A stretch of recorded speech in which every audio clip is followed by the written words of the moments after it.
Era un miércoles por la mañana cuando Mateo Vargas cruzó el campus universitario bajo un cielo grisáceo que parecía dudar entre descargar más lluvia o ceder ante el sol. La tormenta de la noche anterior había dejado charcos dispersos en el pavimento, y él los esquivaba con pasos rápidos pero cuidadosos, hundiendo las manos en los bolsillos de su chaqueta. El aire fresco olía a tierra mojada y a café, una mezcla que solía levantarle el ánimo. Sin embargo, hoy no funcionaba. Una sensación de vacío lo seguía como una sombra persistente, un peso que no podía explicar ni sacarse de encima. Solo necesito un café fuerte, se dijo a sí mismo, aunque en el fondo sabía que no era tan simple. Últimamente, nada lo era. La cafetería del campus estaba a pocos metros, y al empujar la puerta de vidrio, el calor del interior lo recibió como un abrazo. El lugar estaba más lleno de lo habitual para esa hora. Estudiantes apiñados en las mesas, algunos con libros abiertos y ojeras marcadas, otros riendo en grupos pequeños. El sonido de la máquina de café zumbando y el murmullo de conversaciones llenaban el aire, creando una atmósfera acogedora que contrastaba con el clima frío de afuera. Mateo se acercó a la barra, pidió su americano de siempre, mientras esperaba, dejó que su mirada vagara por el local. Fue entonces cuando vio a Sara Morales que estaba sentada cerca de la ventana, en una mesa pequeña que parecía ser su rincón habitual. Como siempre, tenía un libro frente a ella, pero no era uno de los textos de literatura que solía leer para su carrera. Era una Biblia de tapa dura y elegante. Mateo la había notado antes en la cafetería o en los pasillos del campus, aunque nunca habían hablado más allá de un cortés sola. Sara era menuda, con cabello que caía en ondas suaves sobre sus hombros y unos ojos que desprendían una calma casi desconcertante. Siempre parecía estar en paz, como si el caos del mundo no la alcanzara. Seguro es por esa Biblia, pensó Mateo, con una mezcla de curiosidad y escepticismo. No entendía cómo alguien podía encontrar consuelo en algo que, para él, eran solo historias antiguas. Sara levantó la vista en ese momento, como si sintiera sus ojos sobre ella. Sus miradas se cruzaron brevemente, y ella le dedicó una sonrisa amable antes de volver a su lectura. Mateo apartó la vista, incómodo. ¿Por qué me sonríe así?, se preguntó, aunque sabía que no había nada raro en el gesto. Era solo cortesía, nada más. Sacudió la cabeza y tomó su café cuando la barista lo llamó. Necesitaba sentarse, despejar la mente. Buscó una mesa libre, pero el lugar estaba abarrotado. Fue entonces cuando vio que Sara se levantaba, recogiendo sus cosas con movimientos tranquilos.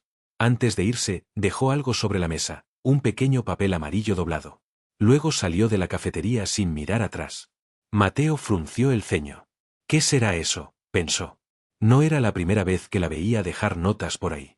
A veces las encontraba en las mesas o pegadas en los tableros del campus, pero nunca se había detenido a mirar de qué se trataba. Siempre asumió que eran recordatorios personales o mensajes para alguien más. Hoy, sin embargo, algo lo empujó a acercarse. Caminó hacia la mesa que Sara había desocupado, fingiendo que solo buscaba un lugar donde sentarse. El papel estaba ahí, tentador en su simplicidad. Con un movimiento rápido, lo tomó y lo desdobló, asegurándose de que nadie lo viera. La caligrafía era cuidadosa, casi artística, y las palabras estaban escritas en tinta azul. Porque yo sé los pensamientos que tengo acerca de vosotros, dice Jehová, pensamientos de paz y no de mal, para daros el fin que esperáis. Jeremías 29, 11. Mateo leyó el texto una vez, luego otra, dejando que las palabras se asentaran en su mente. ¿Planes? Esperanza, pensó. La frase era bonita, tenía que admitirlo, pero le parecía vacía, como un cliché de autoayuda. ¿Quién es este yo que tiene planes? ¿Dios?, se burló internamente. Para él, la idea de un ser superior organizando su vida era absurda, algo en lo que solo creían los ingenuos o los desesperados. Y él no era ninguna de las dos cosas.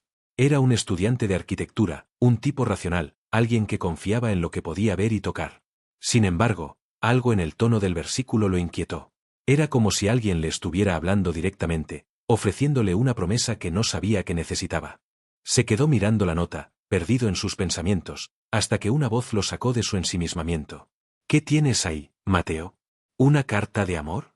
Gabriel, su mejor amigo, se acercó con una sonrisa burlona, dejando caer su mochila sobre la mesa con un golpe seco. Mateo cerró la nota rápidamente y la guardó en el bolsillo de su chaqueta. No es nada, respondió, tratando de sonar despreocupado. Solo un papel que alguien dejó aquí. Gabriel arqueó una ceja, claramente intrigado. ¿Un papel? ¿De quién? Mateo dudó un segundo antes de contestar. De Sara, creo. La chica que siempre está leyendo la Biblia. Gabriel soltó una carcajada sonora que hizo que un par de estudiantes cercanos giraran la cabeza. ¿La religiosa? ¿En serio? ¿Y qué dice? ¿Te invita a rezar con ella o algo por el estilo? Mateo sonrió ante el tono exagerado de Gabriel, pero no pudo evitar sentir una punzada de incomodidad. Sacó la nota del bolsillo y se la mostró, decidiendo que no tenía sentido ocultarla. Aquí, mira tú mismo. Gabriel tomó el papel y leyó el versículo en voz alta, dándole un tono teatral que rayaba en lo ridículo. Porque yo sé los pensamientos que tengo acerca de vosotros, dice Jehová, pensamientos de paz y no de mal. Se detuvo y soltó otra risita. ¿Qué es esto? ¿Un mensaje divino para los perdidos? Mateo se encogió de hombros, intentando mantener la fachada de indiferencia. Supongo que es su manera de evangelizar o algo así. Gabriel le devolvió la nota, todavía riendo. ¡Qué tontería! Como si un papelito fuera a cambiarle la vida a alguien. La gente cree en cada cosa rara. Mateo guardó la nota en su bolsillo, asintiendo. Sí, tienes razón. Es solo una tontería. Pero mientras lo decía, no estaba seguro de creerlo del todo. Había algo en esas palabras que lo había tocado, aunque no pudiera explicarlo. Tal vez era la idea de que alguien, en algún lugar, tuviera un plan para él. O quizás era solo la novedad de encontrar algo diferente en su rutina monótona. Fuera lo que fuera, no quería darle demasiada importancia frente a Gabriel. Gabriel se sentó frente a él, dejando su café sobre la mesa con un suspiro. Oye, hablando de tonterías, ¿viste el último vídeo de ese youtuber ateo que sigo? Desmontó toda la historia de la resurrección en 5 minutos. Brutal. Mateo asintió, aunque no había visto el vídeo. Gabriel siempre estaba compartiendo contenido escéptico, y aunque a veces lo encontraba interesante, hoy no tenía ganas de entrar en una discusión sobre religión. Sí, algo vi, mintió.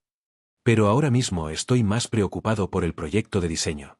El profesor nos va a matar si no entregamos los planos a tiempo. Gabriel gimió dramáticamente. Hablando de proyectos, también tengo uno. Y ni siquiera lo he empezado.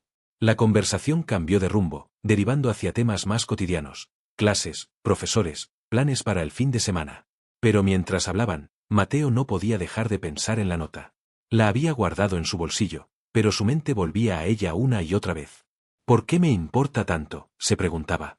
Era solo un versículo, palabras en un papel.